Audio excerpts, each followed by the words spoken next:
HMO licenses. Listen, this is important. You need to make sure that you've done all your due diligence properly and that you're working to all the regulations when running a HMO.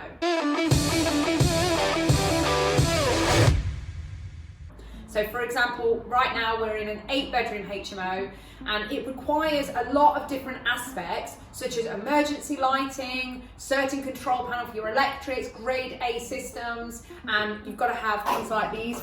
These are fire doors. So you've got to have like your intermittent strips into the doors. You've got to have closers on the doors so that they automatically switch. This will give you 30 minutes fire protection, but also as another exit in the room, you need to have fire escape windows. So it needs to be a window that is bottom opening or side opening that somebody can climb out. So the aim is, very simply, if you don't know, ask.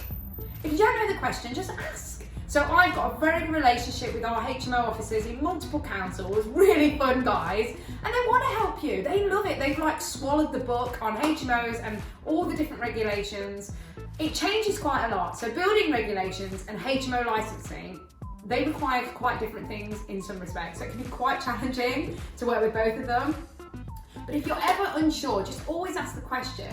Different licenses have different requirements in different areas. So again, always speak to the HMO officer in the particular council that you're buying the property in to ensure what is it that I need, what's the spec that you want me to do it to for a 5-bed, for a 6-bed, for a 7-bed, on 1 floor, 2 floor, 3 floors, etc. Yeah? So you need to make sure that you start that with the end in mind because you're going to want to make sure that you've got the adequate quote from your builder to be able to put all the licensing in, all the licensing requirements. Start with the end in mind. So again, smoke alarms in each of the rooms that are mains wired, not battery powered smoke alarms. It's quite a big requirement for your HMO as well. But also with the building regulations, again, they come around at the beginning, work with them from the start. What do you require to make this a licensable dwelling? Am I allowed? Listen, there's a lot of things with property with the HMO where they're like, I can't rent a room that's next to a kitchen.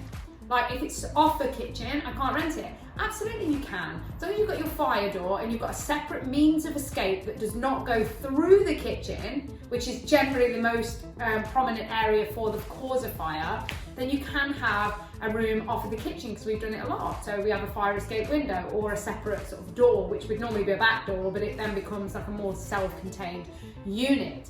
So with your licensing, just remember, always ask for support, always ask the question from HMO officers and your building regulations and work with a builder that is used to HMOs that have licensing from the start.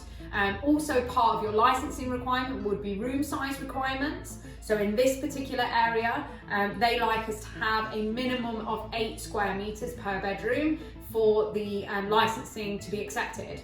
However, recently this changed to 6.52, which would not include the ensuite. So the ensuite is completely separate from this, but you have your own sort of number. I won't go any less than 8 because I just think it's far too small. So we have one room here, which is like the smallest in the house, and even that's tight for me. So I've made it an off suite instead of including the ensuite to make it really pokey. But again, the question mark rooms always go really quick because they're the cheapest. So that room's already rented. And as you can see, we've got quite a lot to do right in this area, but it's already rented.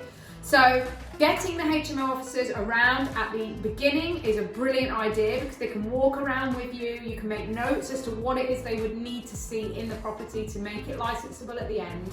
Start with the end in mind, and then they will come round when the project is finished, ready to let, or even if you've started letting rooms, as long as your application's in with the council, you will be absolutely fine, and then they come round when they're ready to view it, and then they will give you a license, which is every 5 years. And again, each license that you're looking for, depending on the property, will have different requirements: gas certificates, emergency lighting certificates, and electrical certificates for your installation and things like that.